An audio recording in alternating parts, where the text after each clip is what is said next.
Hey guys, thanks for joining me for this 36th episode of Good Questions with Cameron Dole in Season 2. Special guests for this episode include actor and model Lou Ferrigno Jr. Got a new movie, Dreamcatcher, that's now available in theaters, on digital, and video on demand. We'll also visit with former American Idol contestant Clay Page. Got lots of new music that's about to come out. We'll also visit with actor Colman Domingo.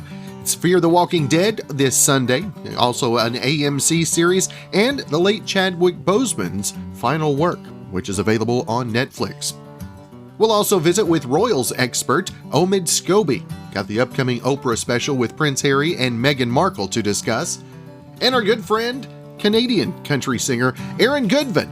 Got the new single that's climbing the charts, Lonely Drum, plus coming to JD's here in Altus next weekend. Of course, if you would, please take the time to subscribe, drop a like, comment, leave some feedback, and share with your friends. Would like to say thanks to our sponsor for today's episode, Smiley's Breezy Vapes. They're located at 313 Falcon Road. Got red basket specials, all kinds of new hardware, plus the largest selection of disposable flavors in Southwest Oklahoma. Stop in and see them, 313 Falcon Road, or check them out on Facebook. Well, our first guest is actor Lou Ferrigno Jr. The new movie Dreamcatcher is now available in theaters, digital, and video on demand. First off, Lou, thank you so much for taking the time to be on the show. You're far too kind. I appreciate it. I get up for you any day of the week, Cameron. I appreciate that. Now, Lou, tell us a little bit about Dreamcatcher and your role, and just kind of how it was seeing how it is now in the spite of the times we're living in, having a new movie out.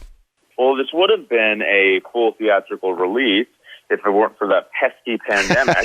But this movie is one of those thrillers reminiscent of the late 90s Scream, I Know What You Did Last Summer. Those are the best references I can relate it to, but it's really something special in and of itself.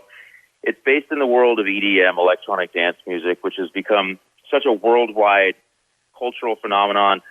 It's loud, it's crazy, but within that, there's all these different types of personalities, whether it's the talent. This movie's based around this worldwide DJ that has these events. And then there's also some seedy characters that want to take advantage of the situation and possibly silence anything that could disrupt this ascension of worldwide success. So what happens is this DJ Dreamcatcher has these events, and one by one, people start getting picked off. We don't know who it is. We don't know who it could be. But the man, his shady manager, played by the beautiful Adrienne Wilkinson, has every intention to silence what's going on until it goes terribly out of control. I play her assistant, who will do anything and is at her beck and call. And it just turns into fun, chaotic, murderous, good times. So I recommend That's good family weekend entertainment, is what it sounds like, Lou. Yeah, it's something for the whole family. There you go. Now, Lou, what has this last year been like, trying to keep your head on straight and motivated for whenever those jobs do come back open again? It's been wild. There's been a real shift with the technology that we have, Zoom, Skype, by doing auditions. It's been really such an eye-opening realization how important entertainment is to the human experience, really. I mean, we have these day-to-day jobs that we go to that we work hard at to succeed, support our families, so we want to come home to something to distract ourselves. But when there's a worldwide pandemic that's capturing all of the joy in our lives, it's even more important to distract ourselves in some way. So entertainment is just so critical. Auditions have been not necessarily slowed down. They've just been transitioning towards this new medium online. So things have changed, but we're getting along. We're going along. And for you, obviously, so many other ventures that are going on. Did 2020 change up your maybe your goal setting a little bit for 2021? That's a good question. As an actor, I don't know really what's around the corner. I could be doing one thing, and the next thing you know, I'm flying to another country. I just got back from Atlanta shooting another TV show, so I never know what's in store. And it's dangerous to really kind of get ahead of yourself, so I try to stay as present as possible. And, you know, I did a lot of praying. I was hoping that things would kind of get back to normal, and I think we're on that path. But in terms of 2021, I just aim to really appreciate the relationships that I have and the people that keep me sane more than I ever have. Now, what did you learn most about yourself last year? That's a great question. Wow, this is good. I learned that, you know what, I can do it. I can be the one that comes through. I mean, my sister right now is pregnant with twins, and I'm excited to be that uncle that's going to come through, that's going to be the one to lean on, the one to keep everyone positive, because I have a knack for keeping things light. And it's so important when the whole world seems to be collapsing to keep things light and keep things positive. And I appreciate that value that I have in and of myself, and I try to spread that and spread the joy of you know, the good things in life, I guess. Now, obviously, the junior at the end of the name, I mean, what was maybe the biggest advice that your dad gave you before getting into the world of entertainment? Oh, goodness. I mean, you know, I always made it a point to listen to my parents and pay attention when they would talk, because, you know, I had the world taking my father and taking his attention and running up to him and telling him how they loved him. And I just thought it was so unlike any other experience. But most of it was just be myself. You know, I have this name that he gave me. All I have is the JR because I have the same first, middle, and last name. And I fight for that, Junior, believe me. But it was more along the lines of be yourself. Don't, you know, it was never a thing of, hey, I'm going to be better than you because I'm bigger than you or anything like that. We're very different products. And he recognizes that he got very lucky in being a worldwide bodybuilder, and happened to be the time when they were casting this role that he was absolutely perfect for in The Incredible Hulk. So really just embracing the journey and giving it my best. Again, Lou Ferrigno Jr. appears in the new film, available today on video on demand and in select theaters. Dreamcatcher. Be sure and check it out. Well, do you remember the episode of Friends when Chandler finds Monica's closet full of junk? Well, apparently, that's all of us. 4 out of 5 Americans have at least one spot in their home that's always a mess, according to a new poll. And the average is 3 spots. Now, here are a few more stats on our cleaning habits, or lack thereof. Number 1, our most common messy spots include closets, garages, basements, man caves, and anywhere your kids spend time. Number 2, 88% of us have a junk drawer, and a third of us didn't start one on purpose. It just sort of happened. Now, the most common junk drawer items are pens, notepads, batteries, tape, tools, scissors, pencils, screws, nails, and rubber bands. Number 3, half of us have a laundry chair or some other surface where laundry piles up. 38% have a pile of papers sitting around that need to be sorted, and 1 in 4 have a junk bowl full of random stuff like extra keys. Now, 62% of Americans, that is, currently have a plastic bag filled with other plastic bags somewhere in their home. And number 5, 1 in 5 people say a specific person in their family causes most of the messes. 23% of women say yes to that one. Only 13% of men think it's true.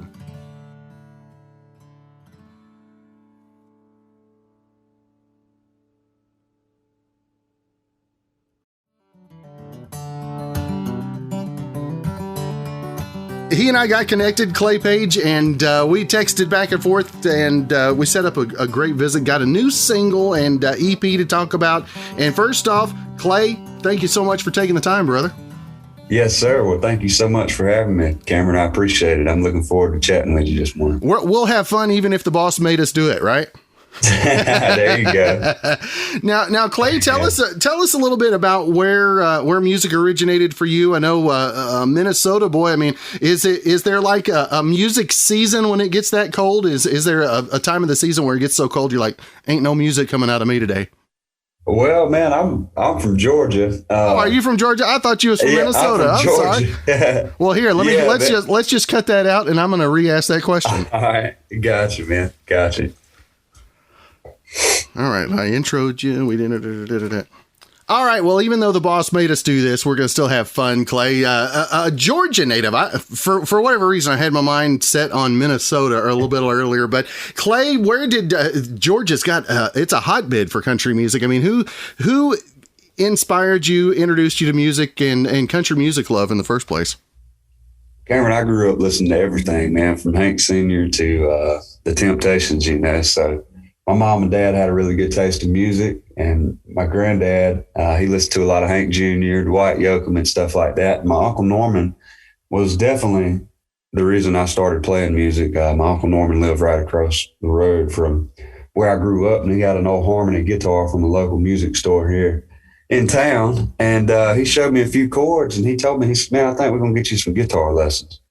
So at 9 years old, I started taking guitar lessons in Calhoun Falls, South Carolina. My hometown's right on the South Carolina line. I'm literally 5 minutes to Carolina. But that was sort of the start of my music career. And if you can imagine this, Cameron, the next town over in South Carolina has a town-wide yard sale every year. And they have and seriously, the whole town shuts down for a yard sale. And they have a street dance, you know, the night before the big yard sale event. And so my Uncle Norman, he coordinated my first show at the street dance at the town-wide yard sale at 14 years old. That was where the fire was lit, and I've been going strong ever since. You know, I'm bumping on 26 now, and God's good, man. I've been extremely blessed this far. So just excited to see what's on the horizon for 2021, and just extremely blessed to be back doing something and feeling like I have purpose again, you know? What's that like? And this is what I love asking artists, especially when they have new music out, in spite of what's going on in the world, to have new music out there and to maybe make people's toes tap a little bit and put a smile on their face, just lift the spirits a little bit, man. How cool is that for you?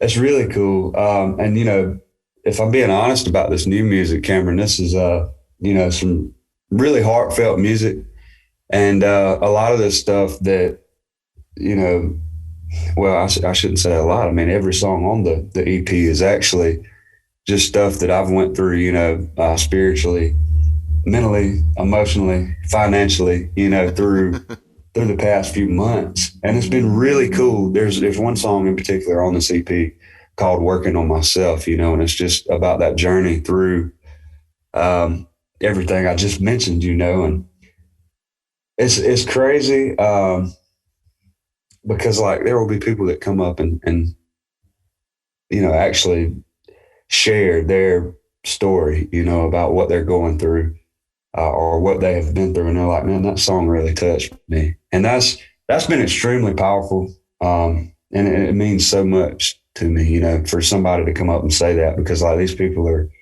sometimes telling me, you know, a lot of personal information, you know, and it's just, it's a really neat feeling.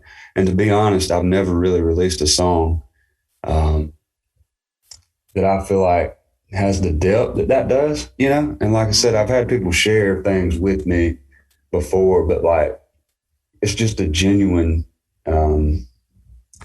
emotion from the people that come up and talk to you about, you know, hey, that Working on Myself song, like that really touched me. And it just means so much. As a songwriter, that's like the ultimate compliment, you know? So it just means a lot. How hard is it to really break down and be transparent and show that you're working on things in a song? I mean, how many times were you like, no, we're not going to do this. No, we're not going to do this. You know, Cameron, through all this, this pandemic and stuff, you know, I've just thought like, you know, that people's looking for something real, you know, during times like these, people are looking for something real. And, you know, it doesn't matter what your day job is, you know, whether you're a singer, whether you're a doctor, whether you're a construction worker, like this pandemic has touched people from every social class, every status, every whatever you are in life, man, it's touched people. And I think people's just looking for something real. So like, I'll be honest, the Working on Myself song, I was working in the yard with my granddad. Like there was a week that I didn't do hardly anything. We worked outside and just, you know, worked in the yard. And I really didn't get on social media a whole lot. I really didn't get I didn't play a whole lot of music that week. And it was just one of those things, didn't try to write. It just sort of fell out of the sky, and I got to the table. I remember it plain as day, like when I wrote the song, I sat down and just started jotting some notes and things and just, sort of writing down emotions I was feeling and things that I was going through. And that was sort of in the middle of the pandemic, like I was at a spot just scratching my head like, hey, should I be out here working or should I not? Like, I didn't want to do anything to hurt myself, because I was on American Idol back in 2019 and 2020 was going to be the year, I was scheduled to go back out to California and stuff and just make a run from Georgia to California. It was like 12 or 13 shows canceled. So I was like, man. And then when my big hometown show got canceled, I was like, wow, this is getting real, Yeah. And I'll be honest, the first part, I think everybody sort of had this feeling, but at the first part of it, I was like, man, this thing will be over with in a week, 2 weeks. And then so like I had one show get canceled and another, and I'm like, okay, it'll clear up. But then the hometown show gets canceled. I'm like, wow, this is for real, And then from that point on, after those 12, 13 shows get canceled, I'm just sitting there scratching my head. I'm like, okay, what do I need to be doing here? And I was doing a few virtual shows, and getting real creative on how to keep the bills paid. And so it was just a challenge. And like I say, I don't, I'm not trying to throw a pity party for myself, of course, by sharing all of that information, because everybody has been impacted in some kind of way. Either somebody who's had the virus, somebody who's passed from the virus, or either it's affected you personally in some kind of way. So it's been a challenge, man, but I'm really excited to see what 2021 has. Got to add that one at the end. It's hard to do, isn't it? That's right. I almost said 2020 again. Wow. Now, how hard was it going from the high of American Idol and all of that, then getting into 2020? I mean, how was it for you to focus? Who was there to kind of keep you back to reality, if you will? Well, I'll say this: my girlfriend always keeps me in check. They have a way of that. She always keeps me in check, and just family and friends, and also I'm blessed to say I've got a few great mentors in Nashville that I can always run question by. And honestly, Cameron, that was the turning point for me. I had some meetings in Nashville with some big executive people and things like that, and they were just like, you can play, man. You've just got to be extremely careful how you play. And so that was the turning point for me, because at that point, I didn't know, like I said, the only thing I had was creative ways to make the bills and the virtual shows. And thank God for my fans, because I think I've done like a guitar giveaway type thing, a guitar drawing at one point, like, and people would donate, for tickets or whatever. If you donated $5, you'd get this amount of tickets in the drawing. So just, man, through everything, I've been blessed. I mean, like I say, I think those times like that, when your back's against the wall, that's when you become a stronger being, whatever you're trying to accomplish in life. Now, was the songwriting, was it more difficult in 2020 to find the inspiration, or maybe finding the inspiration, was the inspiration a little darker than you've had before? I would have to say the second thing you just mentioned there. I mean, it just transparency, and that was the only thing I was geared towards doing, is transparent writing, straight from the soul. And I feel like these 3 songs that's fixing to release, that's what it is. It's straight from the heart, not to sound cliche, but if there was ever any songs that come from the soul and come from the heart, these would be my strongest, I guess, and that's the thing. Myself as a writer, man, I don't ever necessarily write about things that I've not done, or I've never been one of those guys. I mean, some people can do that, but everything that I've ever released has always been, an event or something I've been through, good or bad.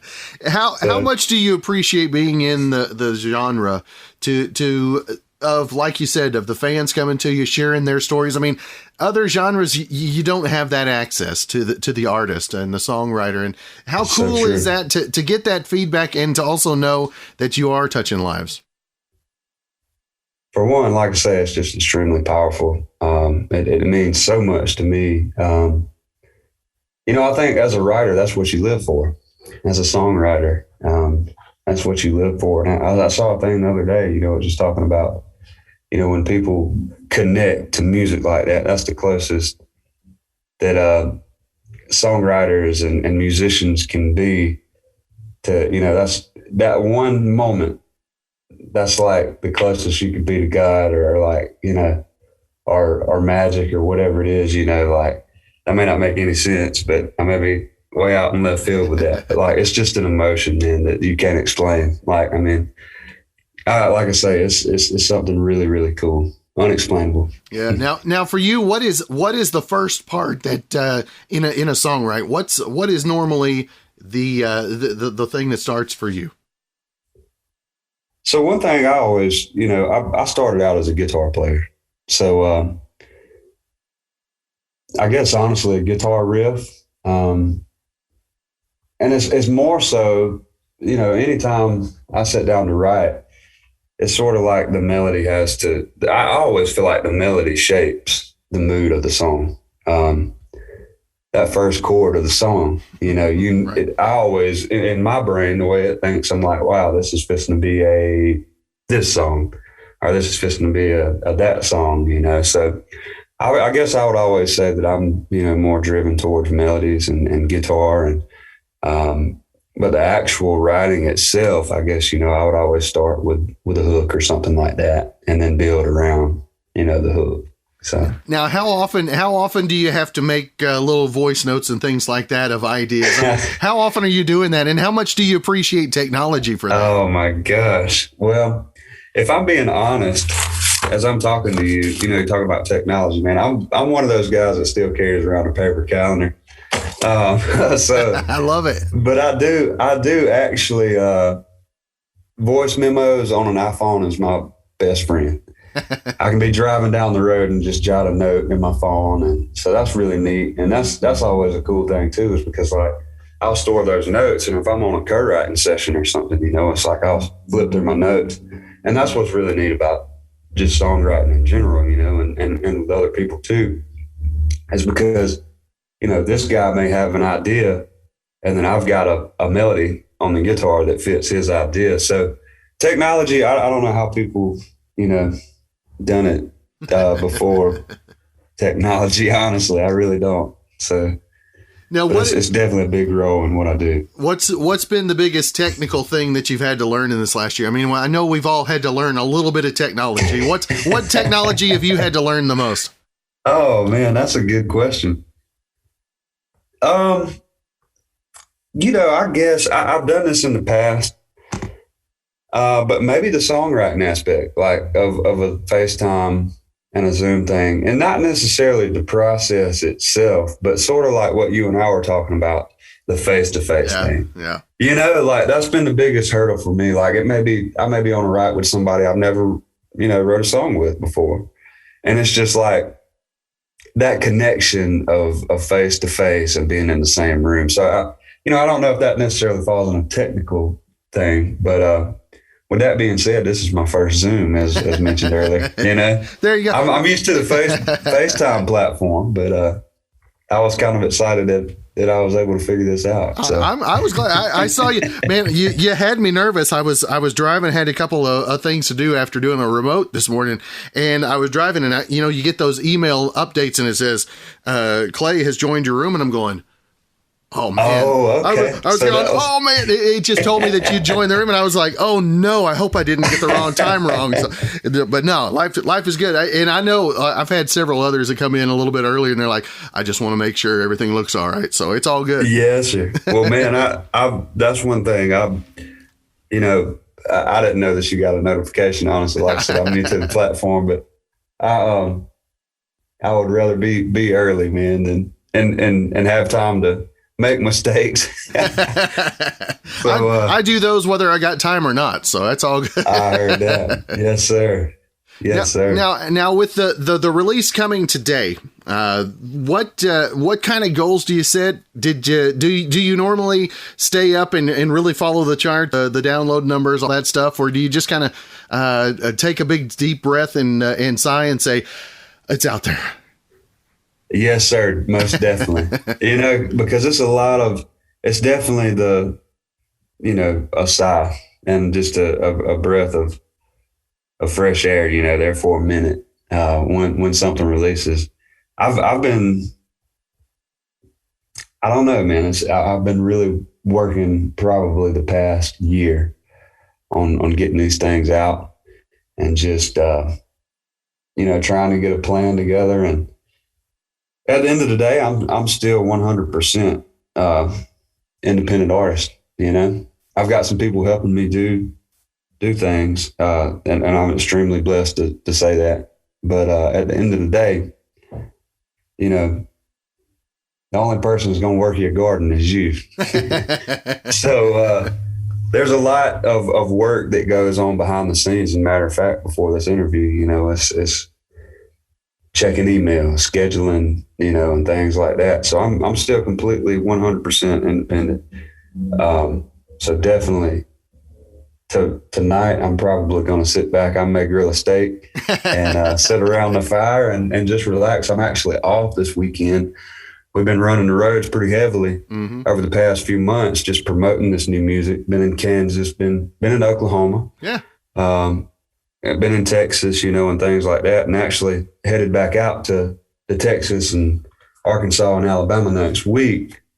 But yeah, man, it's just a constant grind, and you got to love this business to do it, and that's at the end of the day, that's why I do it. Yeah.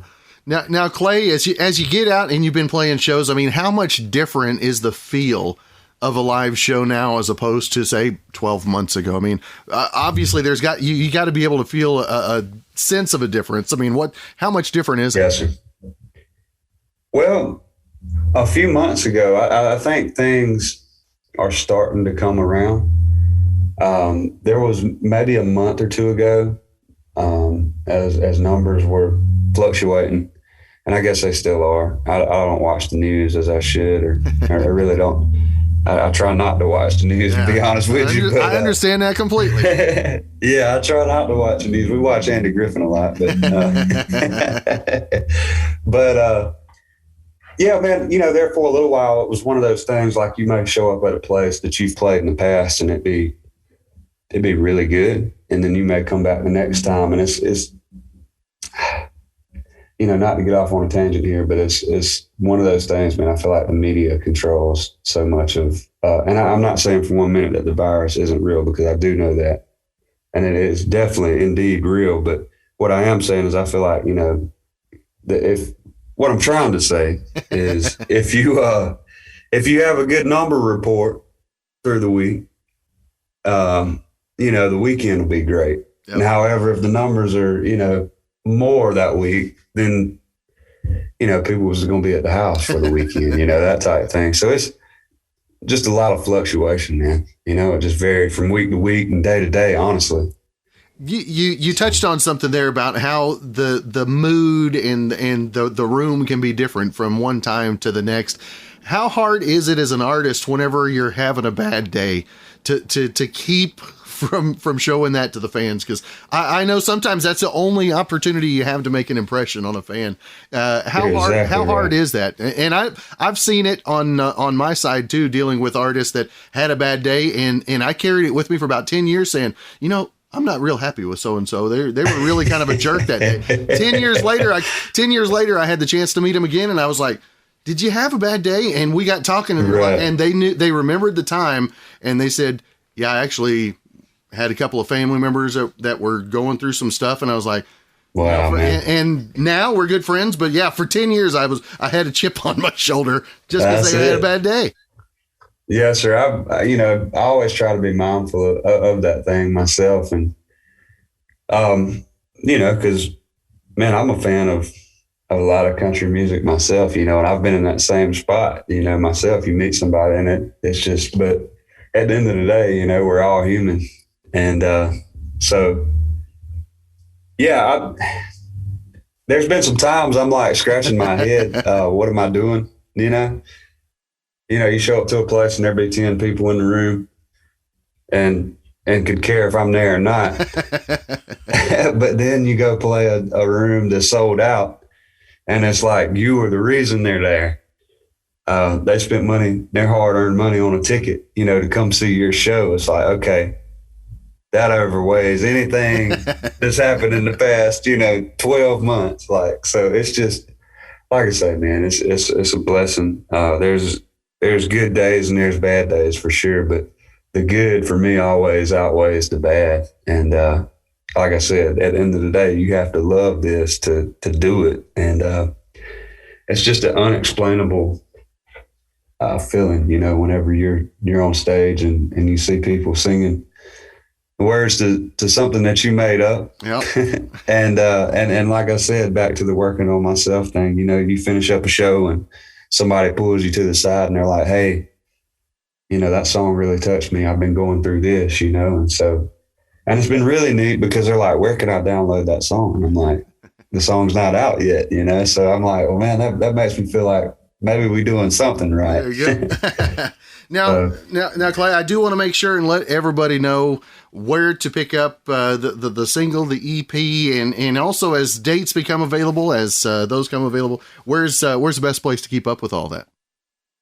ClayPageCountry.com, and definitely on my social media. Facebook is Clay Page, Page, and the Instagram is Clay Page Music, all of that. And the new music is actually going to be on all digital platforms. So whatever platform you use, I think this thing's even going to TikTok. Oh, I understand. So, how about that? Yeah, so I think it's even going to TikTok. But yeah, man, I'm excited to see where this thing leads, and YouTube, of course, you can check out YouTube. We may have a big video with it. So search YouTube.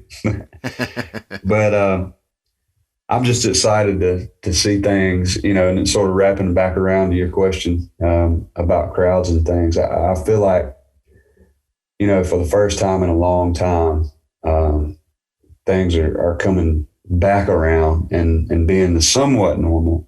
And with that being said, like I say, there's still people that take plenty of precaution, and I'm all for it. I wear my mask when I have to and stuff. And I have showed up some places with my mask on and it's like the record player stopped. You're like, what is this dude doing, Or either vice versa, you show up somewhere without it on and then people are looking at you. But I try to do my part, man, and just get out here and do what I love. At the end of the day, I'm just out here trying to make a living like everybody else. And just so happens my living, making a living is out here playing music. So, and I'm extremely blessed to say that. And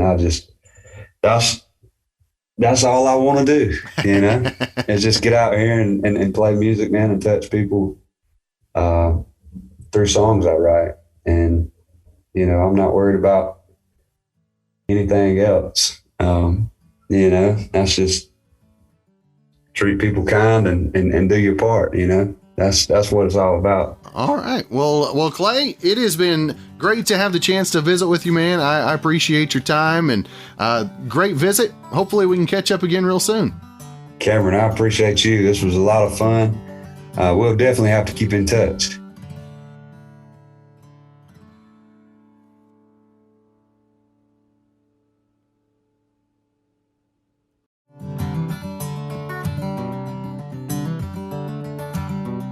Again, want to thank our sponsors, Smiley's Breezy Babes at 313 Falcon Roads, for sponsoring today's episode. Stop in, check out their red basket specials, and if you are looking for some disposable flavors, they've got the largest selection in Southwest Oklahoma. You can check them out online. You can also call or text 580-471 vape. Well, our next guest is actor Colman Domingo. Fear the Walking Dead back on the air this Sunday night on AMC. Also, we'll talk about his work with the late Chadwick Boseman. First off, Colman, great to visit with you again, my friend. So good to be here with you again, too. Thank you for having me. Now, Colman, tell us, the Fear the Walking Dead, first off, airs Sundays, 9 Eastern, 8 local time on AMC. How excited are you about the following that you've had, and are you still a little blown away by all of it as well? I'm always blown away by it. And I'm so glad that the fan base is so strong, and they just love the storytelling that we take them on. We take them on a ride every season, and this season will be no different. Literally, we just wrapped season 6. It took 16 months to do so because of COVID. So it feels like the longest season in history. But I think that I know that we came back, and once the COVID protocols were in place, we came back and we were even more, we gave it our all, because we really were truly committed to the story that we were telling, because the story is ultimately about our humanity and how do we take care of each other and fight this threat together. So I think that, we know that we've all been sort of fighting this threat together, and we wanted to really pour that into the series. So I think it's even more epic storytelling. Victor Strand is getting a bit more wily. He's becoming his ultimate version of himself, I think. So I think fans are going to look forward to that. And Colman, as you guys came back, was it hard to find that groove again, or was it easy? Was it kind of like riding a bike and it just took a couple spins? It took a few beats, because you want to the COVID protocols are just basically just making sure everything's a bit more safe and sanitized, and so it may take a bit. It goes a little slower, maybe an extra 5 minutes to make sure things are safe. But once we got into that, just like with anything, that's the thing about film and television. I think we always have to meet so many demands, stunts, special effects, you name it. I think if anyone can meet these restrictions and all, it's the film and television industry, because we are problem solvers. And so I think that we made it even more efficient and streamlined, and still really healthy and creative. And also we mentioned it, teased it a little bit, Ma Rainey's Black Bottom. And for you, this labor of love, I know this one it got an extra special place for you as well. And for folks to be able to check it out on Netflix and get a wider audience on it, I mean, how proud of that project are you as well, I should say? It's probably the project that I'm most proud of in my career. I'm very proud to be a part of my friend Chadwick Boseman's final film. I think the film is extremely relevant and passionate and beautiful depiction of African Americans and the music industry who are just trying to have a bit more agency in their lives. I think it's funny, it's warm, it's fierce, and I love the character they play, who's very much the go-between between the band and Ma Rainey, and really just trying to help things move forward in the most gracious way. But even this guy has his own sort of powder keg that he's walking in with. So I'm really happy. I'm really happy at the response of Ma Rainey. We've been stacking up a lot of award nominations and things like that, which is, for my money, is about getting more eyes on the film. It's like, I think so. It's been appreciated in our industry, and I think and I love it even more so when not only just the industry, but when everyone in Oklahoma City goes on Netflix and checks it out and checks out the story and get a bit more of a slice of life, of African American life, so we can make great change together and have great conversations about each other and each other's lives. That's right. And if two things wasn't enough, also the bottomless brunch with Colman, and this one kicking off another episode on Sunday, March the 7th. And Colman, for you, what do you do in your spare time? You know what? I keep creating, man. I think I've always been, that's my hobby. I remember my mom asked me once, well, what's your hobby? I'm like, well, my hobby's writing and creating and things. She said, but that's what you do for a living. I said, well, I guess my hobby, I found that perfect match, and my hobby is actually what I do for a living. So I created the show at home called Bottomless Brunch at Colman's, and we're now into season 3, and we're doing culturally specific episodes this season now. This one will celebrate International Women's Day, and I have Victoria Mahoney, who is, a superstar director, one of the first female director of the Star Wars franchise, and Kelly McCreary, who people know and love from Grey's Anatomy. So I'm celebrating awesome women this month, and I'm kicking it off that way. That's awesome. Now, Colman, if folks want to find out the information about the show, the movie, the series as well, where's the best place to keep up with everything Colman Domingo? You can catch up with Colman Domingo, but just like going to ColmanDomingo.com. There's no E in Colman. You can follow me on Instagram, and my name is King of Bingo on that. But I'm on Twitter, which is Colman Domingo. But also just go to AMC.com for Fear the Walking Dead or Bottomless Brunch at Colman, or just hit your Netflix. Everyone has Netflix. Go to Netflix and click on Ma Rainey's Black Bottom and see the movie that I'm most proud of in my career. That's awesome. Now, Colman, over the last 12 months, what is the biggest change you've seen in yourself? I've slowed down. I've learned to enjoy things like gardening, cooking, sitting on the floor and reading architecture books without a time limit. So I've learned to slow down. I think that's something. I think that's something we've all had to learn to do. I do a lot of slow cooking. I make ribs for 6 hours. You know what I mean? So I think because before I didn't make time. I thought I only have a couple hours. Let me do that and rush and go. But now I'm just like, man, let me sit here and chill and actually take the time and really enjoy the fruits of my labor. So that's what I've learned to do, and I want to stick with that too. There you go. Well, Colman, it's always great to visit with you, my friend. I hope you have a great weekend, and hopefully we can catch up again real soon. I appreciate you, my brother. Thank you so very much.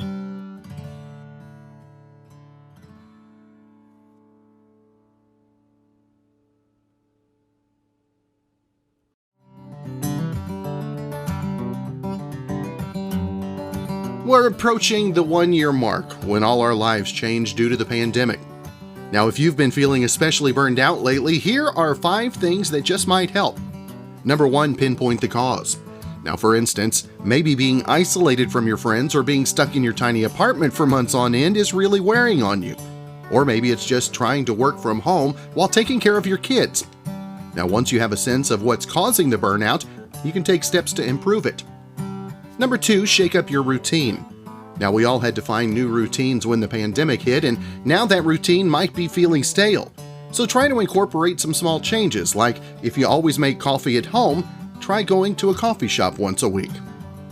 Number 3, incorporate more enjoyment into your life. Now, it doesn't have to be something big, just taking a longer, warmer shower in the morning could be enough to get your day started in a more enjoyable way. Number 4, make plans for your future. Now that the vaccines are here, there's finally some light at the end of the tunnel, and even though things aren't back to normal yet, we can start thinking about and planning for what we'll do when it's safe again. And number 5, get some rest. And that means more than just getting extra sleep. It might mean taking a rest from screens and devices, or trying yoga or meditation. Just anything that helps you unwind and relax.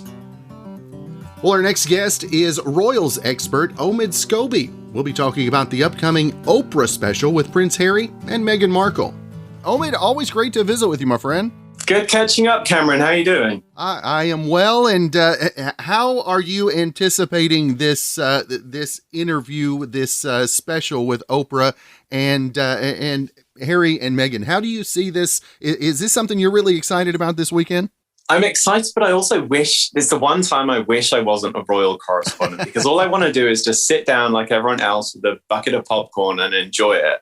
I will, of course, be working throughout the night. We have a bit of a time difference here. But, it's exciting to actually hear Harry and Meghan's version of events and their side of the story for the very first time. We've spent many years talking about them as a couple, but we don't often hear from them. And given that everything that's happened since the last time we saw them at the palace, there's a lot that we want to get to the bottom of. That's right. And what do you see, Omid, as being?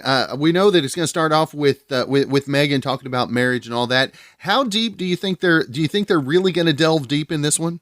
Well, I know I haven't seen it as much as I've tried to get hold of a copy, but we do know that Oprah was really given absolutely no restrictions when it came to asking questions. And from what I hear, they answered 99.9% of them. So we're really going to get Harry and Meghan at their most candid. And, that's the couple talking about the struggles they face within the institution of the monarchy. That's the couple talking about some of the difficulties they faced when it came to aides close to the Queen and courtiers leaking stories to the press about their private lives. There are many things that I think that the public don't fully know about their reason to step away from their royal roles. And I think this will give people a much better insight into why they did what they felt they had to do. And Omid, do you think that being like we've all been living in the midst of this pandemic, being stuck at home, do you think maybe that has helped this transition for Harry and Meghan into the regular world, if you will? Yeah, this special, I think, is going to be a bit of a launch pad for them in their perhaps slightly more relaxed versions of themselves. They're simply Meghan and Harry in the title of the show. And I think that tells us a lot about really the kind of life that they're living now. There is something very unroyal about the fact that this is just a couple that want to get the work done and focus on their charity, raise a family in the US, and perhaps be a little bit more away from the public eye as they were as working members of the royal family. It's very intense, especially when you're over here in the UK. The British tabloids can be merciless in their treatment of the royals. You know, you have to remember that over here, the taxpayers fund the work that members of the royal family do. So there is a weird sort of feeling of ownership in society here that kind of gets a little muddled when it comes to conversations about them and commentary on them in the media. It's something that Diana famously struggled with. In fact, we saw her life tragically impacted by the British tabloids over here. So for them to now be living safely in the US and starting out a new chapter, I'm sure they're very excited to give us that first glimpse of what it looks like. And Omid, for you, obviously you see firsthand the immense pressure, especially from the paparazzi, the news media and stuff like that. How much do you think that and that lack of privacy aided in the idea to move to the US? Yeah, I think, we often talk about the couple wanting to live more private lives. And I think some people confuse that with them wanting to be completely private. Right. But really what they want is the ability to choose what they share from their lives with the world and what they keep to themselves. And over here, it got to the point where, her private handwritten letter to her father ended up in the pages of one of the most notorious tabloids here. And, the commentary here was just as ugly. They called her straight out of Compton. They made ugly comments about her mother's dreadlocks. It was all very toxic. And I think that that's something that not everyone understands just how badly it affected them. And, during this conversation or this interview with Oprah that they'll have, they're really going to talk about how it affected their mental health. Because as we know, Harry's very outspoken about his own mental health. He's spoken about his troubles in the past, but we've not heard that from Meghan up until this point. And Omid, obviously being around Harry and Meghan as much as you were able to be around them, have you noticed as a result of them having that freedom, have you noticed a difference in maybe their complexion, their appearance because of that? Well, it's interesting. The last time I was stood in a room with Harry and Meghan was on Meghan's last day in the UK. She had just carried out her final engagement, and I stayed behind after everyone had left the room just to have a quick chat and say goodbye to her, because obviously we had been around each other so much. And on that very day, I remember just how beaten down she looked, very defeated. For her, she felt she had done everything to make the role work. And Harry came in the room just before she had to go, and he looked just as sad because, of course, he was watching his wife having to walk away from something that she had really given her all to. So now when I see them on these interviews or the previews of the Oprah special, they look happy.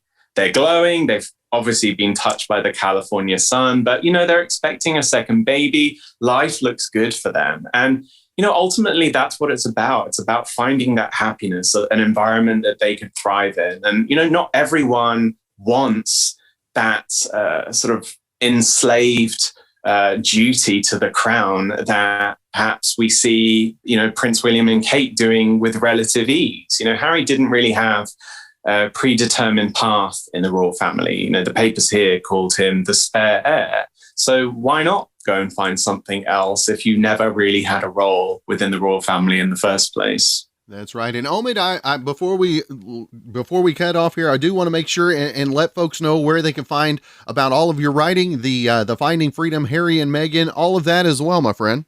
Well, you can catch me whenever there's royal news on Good Morning America. And I actually present a podcast called The AirPod with the same network. The book is, of course, out everywhere. And it's been really exciting to see people enjoying learning more about what went on with Harry and Meghan. At the time, this was a couple that weren't able to speak. And so myself and my co-author really spent a lot of time speaking to friends and people that work with them that were able to open up about the experiences that Harry and Meghan had. And, Sunday we'll really see the couple elaborate on a lot of those things for the first time.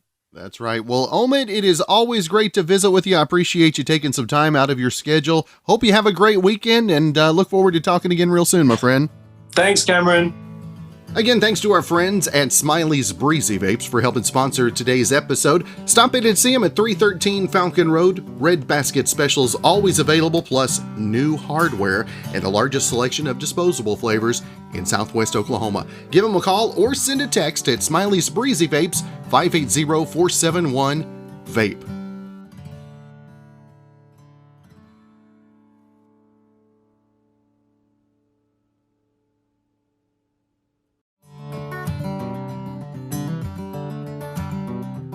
Well, tons of people love Chipotle, so maybe this is a way to have tons of people fall in love with you too.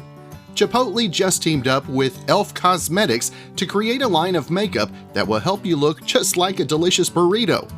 Now, the line includes eyeshadow with 12, quote, Chipotle ingredient shades, including things like corn salsa, white and brown rice, guac, fajita onions, and black and pinto beans. Lip gloss that's the color of the hot salsa, a face sponge that looks like an avocado, and a makeup bag that looks like a bag of Chipotle's chips. Now, if you're interested, the items go on sale Wednesday at chipotlegoods.com. They range from $8 to $18 each. Our final guest on the podcast today is none other than our good friend. Looking forward to seeing him face to face, not just through a computer screen, in about a week, coming down to JD's Hideaway. Got a brand new single. Exciting to talk about a brand new older single from Aaron Goodvin. Aaron, always good to visit with you, my friend. It's always good to be here. And I was actually talking with another artist that was at that karaoke event we had a couple of weeks ago, and that's about the only live singing group-wise we've been able to see for a while, right, Aaron?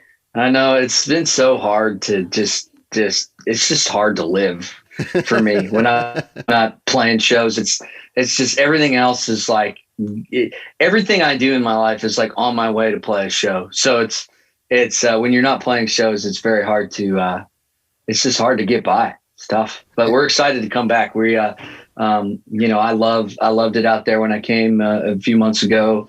I guess that was was that August? We did I can't September, remember. October. It was in, yeah, one of those, so it might have been actually might have been later 2020. Yes. Yeah. Somewhere in 2020. So yeah, it all kind of mashes together, but yeah, so I loved it out there, and obviously, you and I are good buddies, and it's always good to it's always just good to come back. Anytime that you've left somewhere, whenever I leave, I'm like I'm always looking forward to when I come back. So that's good stuff. Now, Aaron, we talked about the single. You've had success with it already, and I jokingly said before we came on that I didn't see it coming at all, but it hit the Music Row charts and getting immediate airplay and feedback. And I mean, Aaron, how hard is it to just stay grounded whenever you got a song that's so popular and growing so fast? Well, I've already kind of lived a whole lifetime of Lonely Drum, and I think that's one of the craziest things about, this song and the whole story behind it. But we could tell right off that it was not only was it bigger than, we had this song out in Canada, and it was a big like top 10 hit for us. But more importantly, it was one of the craziest facts was it was the first platinum selling record that Warner Music Canada had that actually went platinum in 1 year. Wow. So it's like, which is just like in the last 20 years or something crazy like that from a country artist. So it's really, we knew that the song was just incredible. And then we started to see all these line dances and all this stuff kind of happening all over the world with this song that was like not planned at all, not part of the marketing plan. Like, let's turn this into a dance. It's like somebody just wrote a dance to it. And then, and it still blows my mind. It doesn't really matter where I go. I'll always be surprised somewhere where I'll show up and they'll be line dancing to Lonely Drum. A couple of my favorite stories are just like, when I showed up to a show in Pennsylvania one time and I walked in and the place was, and I was kissing babies and hugging people that I didn't know. And it was just it was just the weirdest thing. And then as soon as I played Lonely Drum, the whole dance floor just like loaded up. This song does something else. It's bigger than me. It's bigger than, I think that's how I'm able to kind of handle, we already know, I mean, it sounds crazy, but we just really know what a hit song it is. And it's just proven itself time and time again. It continues to. Every day is like another day that Lonely Drum does something. So I know that it's a lot bigger than I am. And I'm just very blessed to have been in the room to catch it when it came down. And that's just it. Now, do you have that feeling when with any of the songs that you write? Is that a normal feeling when you get done thinking that you got something really special there? It's not normal at all. 9 times out of 10, I write songs that, that I love. And I mean, there isn't really anything that I write that I hate. I mean, it happens that very rarely happens. And I've been writing songs in Nashville now for 10 years and I, and I still love it. I love it more every day, but songs like Lonely Drum, they don't come every day and at all. And, I can name 2 times in my career where that actually happened. And one was with Lonely Drum. And then there was another song that we had out not too long ago called Bars and Churches. And those 2 songs, were the only time I've ever written songs in the, I don't know, 1,500, 2,000 songs I've written since I moved here. I'm not even sure how many it is, but it's like, that just doesn't happen often. So, when we knew that we had something super special, it is an incredible relief to put out Lonely Drum and get the response that we've got, because so many times, so many people have told us like, oh, it worked in Canada, it won't work in the US. And, it's just, there's all this kind of pessimism that the music industry just kind of likes to throw at you. And it's been, so, when we put it out and we're top 40 on Music Row already, which I think we're 3 weeks in, is unbelievable. So it's just one of those things that you just, Lonely Drum continues to do this. Like we are just dumb to doubt it at this point. So. Now, I we were a little late catching. You went into a different office there, so I told you I was going to catch up with some of your TikToks, and you share. I love that stuff because I'm not on TikTok often enough, and so whenever certain people post, I get messages. So I get a message almost every day. I'll get a message. Okay, I need to go check TikTok because Aaron's posting again. But because I posted something. Yeah. Now, where did that start, and how hard is it to get adjusted to TikTok as opposed to all the other socials you got to deal with? Oh man, I feel like I'm always, I feel like as an artist, you're always chasing some new fad or thing that is happening, and I am by no means a TikTok pro. There are a lot of other people that are much, much more successful than me on the whatever you call it, on the app or whatever. But for me, it's actually been kind of fun. I mean, I write songs every day, and it's something that I love to do. And there's by going to shoot like a little video of like a verse and a chorus.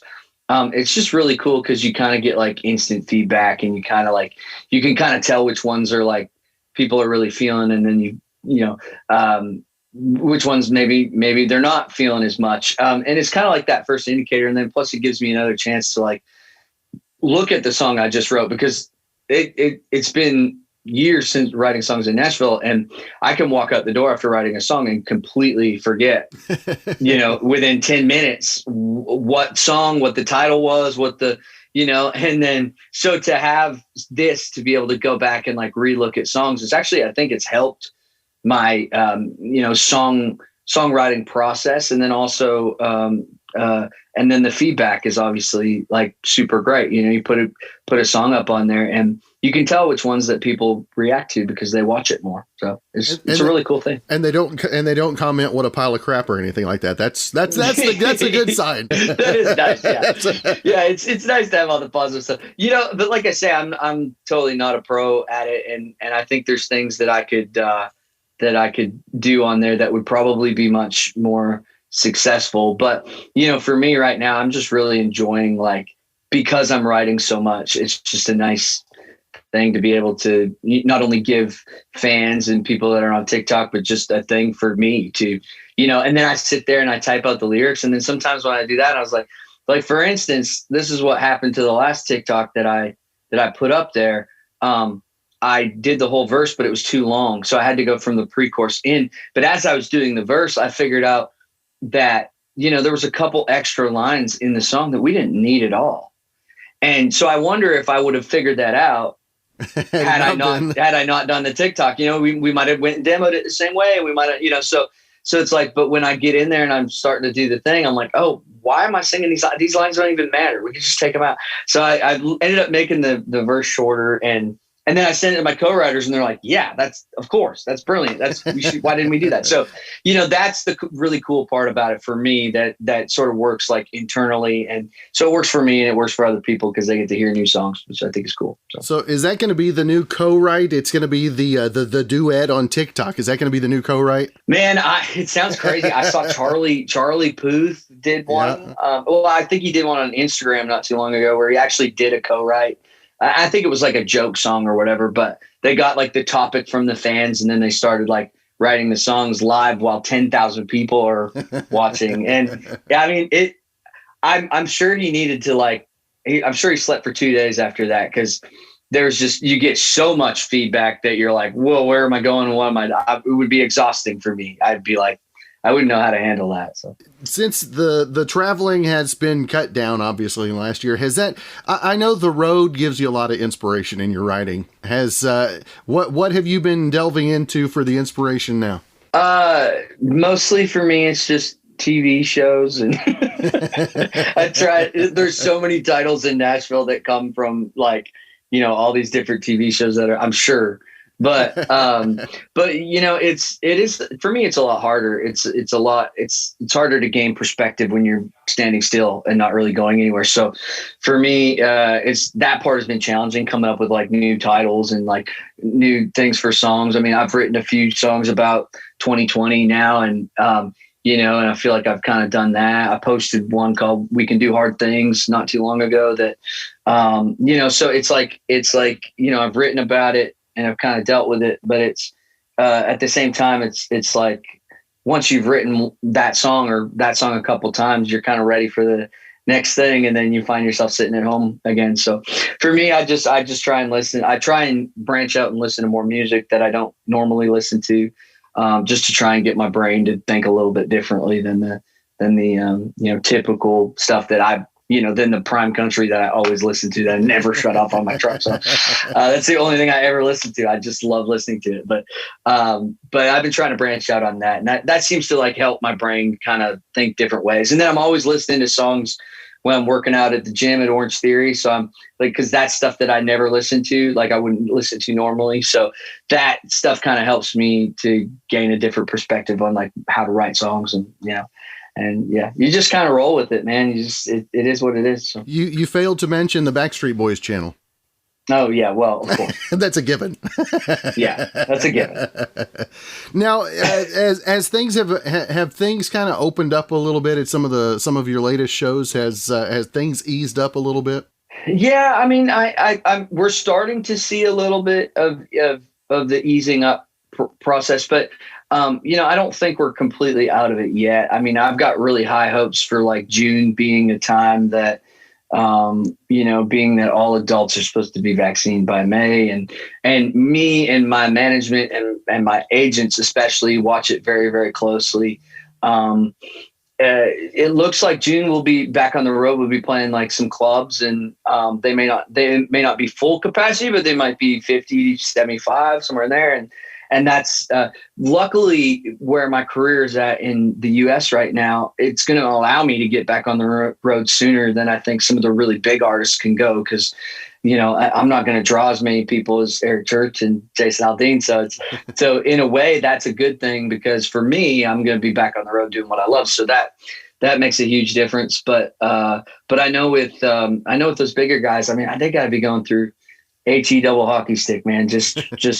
Just waiting to get back, back on the road. I can't imagine, and one of the saddest things about all of this is like Canada just seems to be so far behind, and that's where the majority of my fan base and my success has been, is in Canada. So where I officially have, like, it's been a year and 2 months since I've been back there, and it blows my mind. It's just like, I've never been not in Canada for this long, never like going back home, seeing family even, so it's been really rough. So what's the biggest thing you miss about your time in Canada? And I ask that because I know we've got some Canada fans listening. Every time I have you on, you have built a loyal Canadian listenership for my audience, and I do appreciate that too. I have the best fans in the world.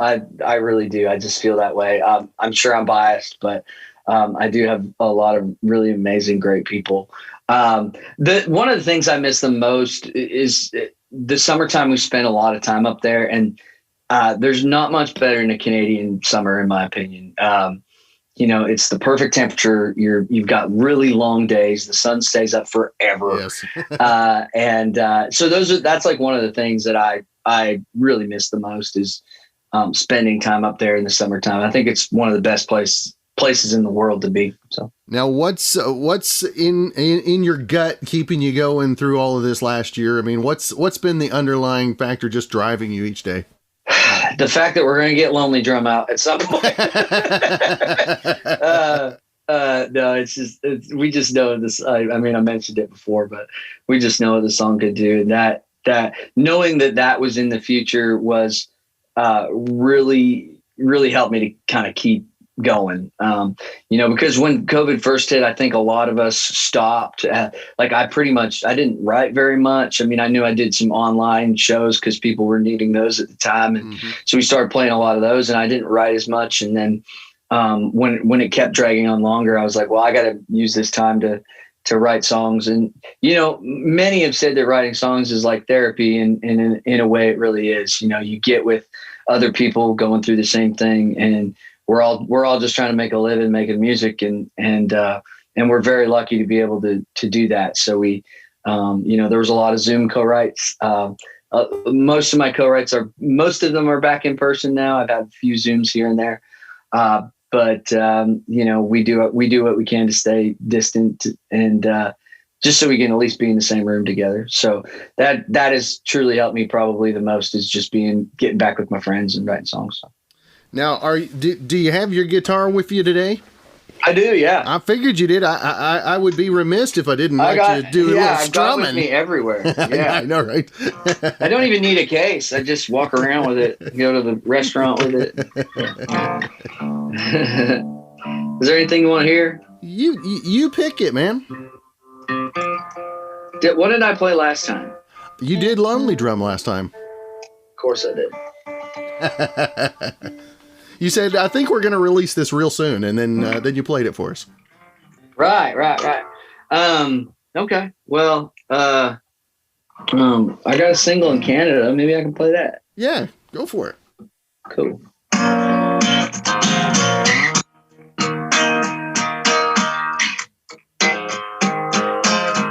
I thank the good Lord I'm so blessed when I'm watching you slip on that dress. My heart starts beating through my chest. Can't explain what it does to me when you get that sweet look in your eyes. The world stops turning on and down. mess up this old heart of mine.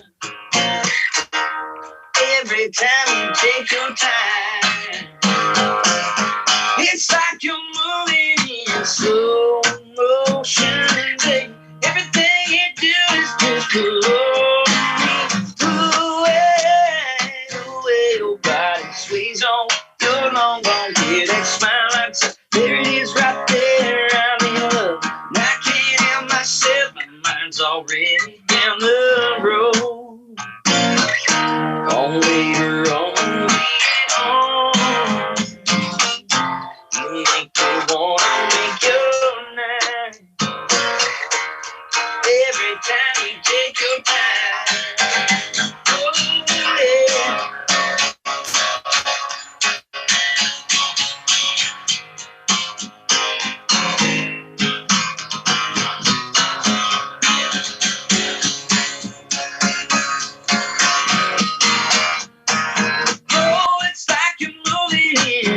It's like you're moving in slow motion, babe. Everything you do is just follow me away. Your body sways on your long gone head and smile like so. There it is right there, I'm in love. And I can't help myself when you get that sweet look in your eye. The world stops turning on a dime. Mess up this old heart of mine. Every time you take your time, I'm so glad that I'm alive.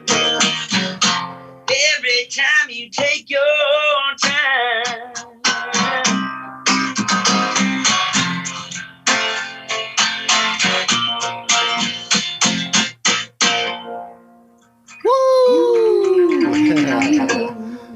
Yeah, That's good stuff. Aaron, where did where did you get the soul that you put in country music, my friend? I really don't know. I don't know. I feel like I was a big kind of like Ronnie Millsap fan growing up, so I always loved those grooves and everything. But I think when I got into playing shows, there was like this before I went like full on like old 70s, 80s rock stuff in my set to like, to really get the energy going in the crowd. I would kind of use these like transition songs that would like go into that. And 9 times out of 10, that was just something like super soulful. And when I found out after I like loved being on stage for a while, I found out how much I love to sing. And I think there's a combination of like, that in my songs where, because I can kind of go and sing that and I really enjoy it, I kind of stumbled into a bunch of different soul things. So now, how far is the farthest that you've stretched on a cover song? Whew. I recently started doing Tennessee Whiskey, which is something that I never ever thought of doing. I like Stapleton does it so well that it's just really hard to be like, I'm going to sing a Chris Stapleton song. Like you got to have a lot of balls to sing a Chris Stapleton song. But I was messing around with it one time. And I think it was my wife that was like, you do that really well. And then we started playing it with the band, and my drummer goes, you need to keep covering that song. And I was like, why? He goes, because you love to oversing. So you need to keep like, and that song is a song that you can do that. And it's like, it's the right thing, That's awesome. Now, the show coming up at JD's is next weekend. It's a St. Patrick's weekend show. $5 cover. Going to be a great show, of course. Are you going to throw any surprises at us? Maybe. There's always a surprise in my show. But it's going to be a lot of fun. I'm bringing a special guest with me, a guy that my wife and I work with named Jacob Johnson, and good old Kentucky boy, great little singer and good entertainer too. And so it's going to be a lot of fun for us to get out together and play a show together. So I think that'll be, I think there'll be a lot of fun involved in that. And then, you know, I'm just excited to be able to be a little closer to this audience than I was the last time, and to actually kind of play in the building. And so I think it's going to be a lot of fun. I'll play some cover songs, and we'll have a really good time. I'll play some of mine too, but the main focus is that we have a good time. So. That's right. Well, Aaron, if folks want to find more information about that, Lonely Drum, as if they can't find that one, social media, all of that as well, where's the best place, Aaron? Yeah, if you go to aarongoodvin.com, GODVIN.com, Aaron, you will find all the links to everything. Instagram is Aaron J. Goodvin. The rest are Aaron Goodvin. So. All right. Well, Aaron, it's always great to visit with you, man. I love your spirit. Love to see the smile whenever you talk about what you love as well. Yeah, man. I'm very grateful. I'm very lucky to be able to do what I do, and I'm super excited about this next year. And hopefully we'll come out of the woods out of this whole COVID thing better than we were before. And that's all you can pray for. So that's right. That's right. Well, Aaron, again, thank you for your time, my friend. Awesome. Thanks again for joining me for this 36th episode of Season 2, Good Questions with Cameron Dole. If you ever have a comment, question, or anything else you'd like to know, you can go ahead and leave a message on the podcast wherever you're listening, or you can find me on Instagram, Twitter, and Facebook, all at GQ with Cam. If you'd like to help out in the funding for this podcast, feel free to click the support tab and follow the instructions. Be sure and check out the merch website at TeePublic. Look under the hashtag GQ with Cam. And again, if you have a special guest idea, email me, gqwithcam@gmail.com. Again, thanks to Brandon Allen for coming up with a theme for us. We're going to let him play us out. Hope you guys have a great weekend. Join me back here for episode 37 coming up on Monday.